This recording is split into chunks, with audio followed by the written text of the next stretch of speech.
There may have been National Guard troops in Los Angeles last night, but fiery protests still took over the city's streets. They happened after ICE conducted raids for the fourth day, which President Trump says won't stop. The military deployment has faced sharp Democratic criticism, and this morning, Defense Secretary Pete Hegseth was on Capitol Hill answering questions about it. He referenced a destructive protest in Minneapolis back in 2020.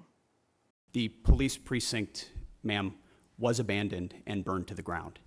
And because of that, the National Guard was eventually far too late mobilized. And President Trump recognizes a situation like that, improperly handled by a governor, like it was by Governor Walz, if it gets out of control, is a bad situation for the citizens of any location. Now, in reference to the $134 million response costs, he's told lawmakers that money will come from operations and maintenance accounts. A man in Commerce City police believe was holding a woman captive for days is now in custody, but only after police chased after him. Police say officers responded to the area near Bell Creek Boulevard and 108th Avenue to investigate a report of a woman being held captive by her ex-boyfriend and assaulted for several days. But when officers found 43-year-old Jason Pacheco, he got into the car and sped off. Colorado State Patrol joined in on the pursuit and were able to stop his car along I-25 near 58th Avenue. He tried to run off, but a canine stopped him. Pacheco is now facing several charges. Colorado is one of 16 states to sue the ATF to stop the Trump administration plans to redistribute thousands of devices that allow a semi-automatic weapons to function like a machine gun. Forced reset triggers, or better known as FRTs, dramatically increase the firing rate of semi-automatic guns, putting out as many as 20 bullets in 1 second. The ATF previously classified them as machine guns, which are illegal to own in the U.S. without special government permission. But just last month, the Trump administration agreed to stop enforcing the federal law against FRTs and to redistribute thousands of the devices ATF had previously seized.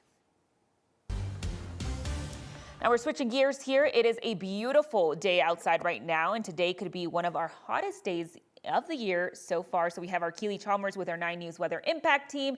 Keely, what can we expect? Very different than what we were seeing over the weekend when it was kind of glooming on Friday and Saturday. Yeah, we are seeing plenty of sunshine and temperatures climbing most likely to about 90 degrees this afternoon. Now we do have some weak upper level storms, high base storms and showers moving through this afternoon. That's about it. We're in store for a gorgeous afternoon. It is going to be a warm one. We are already up to 88 degrees outside the 9 News studio. So temperatures around the metro area in the low to upper 80s already. Taking a look at our satellite and radar.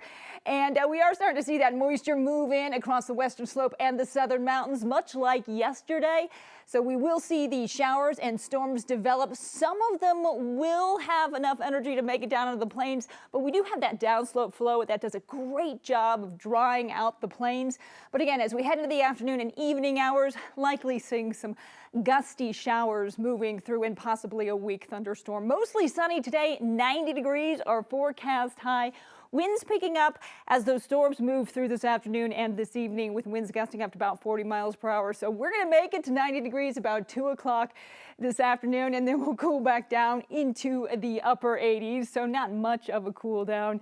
Your weather headlines warmer today. Again, we're talking about 90 isolated storms, the stronger storms tomorrow through Friday, and we are talking about 90+ degree temperatures for the weekend.